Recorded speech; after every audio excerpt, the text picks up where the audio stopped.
Welcome to doctor Maithili's music therapy channel. இன்றைய பதிவிலையும் how the brain listens music, how the brain observes music என்ற தலைப்பில் சில செய்திகளை நம்ம பகிர்ந்துக்கலாம். நம்மளுக்கு நிச்சயமாக தெரியும், இசை என்றது ஆக்டேவ் ரிலேட்டட்.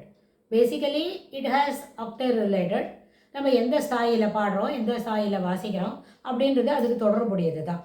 ஆனால் அதில் it is octave related phenomenon அப்படின்னு சொன்னால் கூட அது வந்து how we are enjoying biologically how it takes in to it relates to our emotion. It relates to our emotion.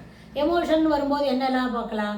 நம்மளோட ஜாய், ஹாப்பினஸ், தென் நம்மளோட சோபரிங் மைண்ட், அப்படியெல்லாம் பார்க்குறோம்.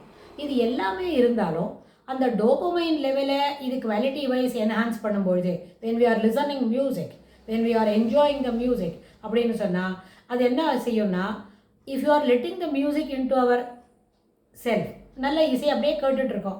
அது எந்த ஸ்தாயில் வாசித்திருக்கு, அதனோடைய ஃபினாமினானா அது எந்த அளவுக்கு ரீச் பண்ணுறது, அதனோட ஸ்தாயில் என்ன ஸ்வரங்கள்லாம் வாசித்திருக்கு, எப்படி நம்ம புரிஞ்சுக்கிறோம், அதை பற்றியெல்லாம் யோசிக்காமல் just make the music flow in to you அப்படின்னு சொல்லி ஒரு கான்செப்ட் கொடுத்து ஒருத்தர் தெரப்பியூட்டிக் செஷனில் நம்ம உட்காந்து வச்சு கேட்கணும்.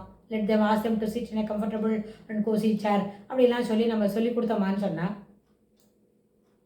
அவங்க அந்த இசையை இசைக்குள்ளே தன்னை மூழ்கி அடிச்சுக்கிறாங்களா, தன்னுள்ள இசையை மூழ்கடிக்கிறாங்களா, எப்படி இருந்தாலும் even though both are quite subjective. அப்போ நம்ம என்ன செய்யலாம், அவங்களுக்கு எப்படி கேட்குறதுன்னு, இசையை எப்படி கேட்குறதுன்னு நம்ம அவங்களுக்கு சொல்லிக் கொடுக்கலாம். அப்படி சொல்லி கொடுக்கும் பொழுது அவங்களால என்ன பண்ண முடியும், இசையை என்ஜாய் பண்ணாத, சாதாரணமாக விடு அப்படின்னு நம்ம சொல்லி கொடுக்குறோன்னு வைங்க. Let the music flow into you அப்படின்னு ஒரு விஷயத்தை, ஒரு ஃப்ரேஸை சொல்லி கொடுத்து அப்படி கேட்டாலும் இமீடியட்டாக என்ன பண்ணும், ரைட் ஹெமிஸ்பியரை டாமினேட் பண்ணிக்கும், அவங்கள என்ஜாய் பண்ண வைக்கும். அவங்களோட emotions, biological aspects of behaviour எல்லாம் பெரிய அளவில் அவங்களுக்கு என்ஜாய் பண்ணுவாங்க. Rather you let the music flow into யூன்னு சொல்கிறதுக்கு பதில் you start enjoying the music அப்படின்னு சொன்னால் அவங்க உடனே என்ன பண்ணுவாங்க, இது எந்த ஆக்டேவில் வாசிக்கிறது, எந்த நோட்டை இமிடியட்டாக ஃப்ரீக்வெண்ட்டாக ஆஃப் அன் ஹவர் டச் பண்ணுறாங்க அப்படின்னு பார்ப்பாங்க.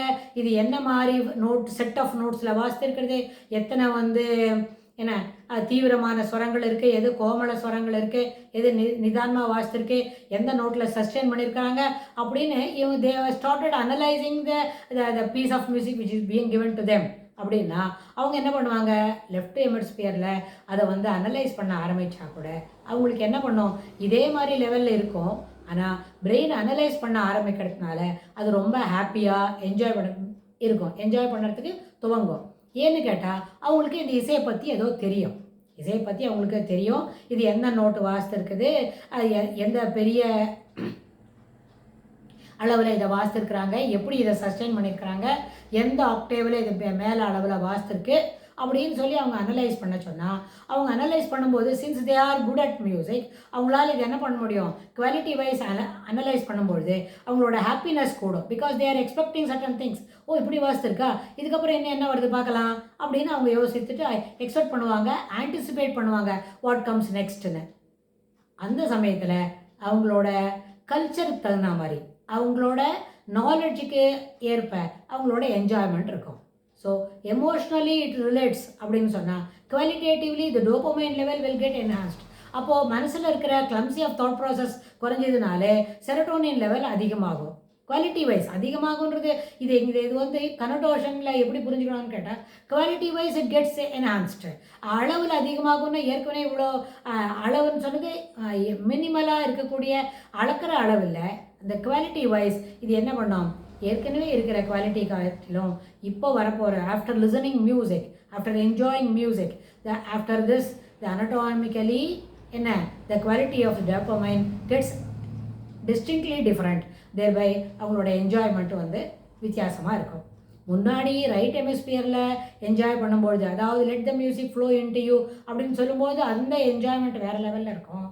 இப்படி அனலைஸ் பண்ணுங்க, என்னெல்லாம் இருக்குது அதில், what does you know about it, what is the difference you are enjoying, இது மாதிரி ஏற்கனவே ஒரு தடவை கேட்டிருப்பாங்க இல்லையா, அதுக்கும் இப்போ கேட்குறதுக்கும் என்ன வித்தியாசம் இருக்குது அப்படின்றத நீங்கள் பார்த்து சொல்லுங்கள் அப்படின்னு அவங்கள ஒரு டெஸ்டிங் டிவைஸில் கொடுத்து அவங்களோட ஐடியாஸ் எல்லாம் நம்ம அப்புறம் ஒரு டிராஃப்ட் பண்ண சொல்லி கேட்டோமான நிச்சயமாக அதில் என்ன இருக்கும், வித்தியாசங்கள் தெரிவிக்கப்படும், வித்தியாசங்கள் ஏற்றுக்கொள்ளப்படும் அப்படின்னு அவங்களே அதை புரிஞ்சுப்பாங்க.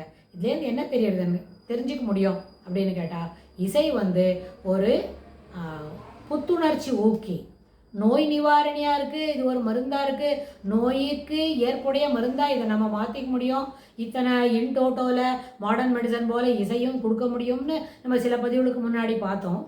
இன் கண்டினியூஷன் டு திஸ் இந்த மாதிரி என்ஜாய் பண்ண சொன்னால் மியூசிக் ஒரு புத்துணர்வு ஊக்கி தரக்கூடியது, ஊக்கமுடைமையை வளர்த்து தரும் அப்படின்ற அளவில் கூட இசையை நம்ம பயன்படுத்த முடியும்னு சொல்லி இந்த பதிவை நம்ம நிறைவு செய்கிறோம். இதுக்கு தொடர்புடைய செய்திகளை வரப்போகிற பகுதிகளிலும் பார்க்கலாம். தேங்க்ஸ் ஃபார் வாட்சிங்.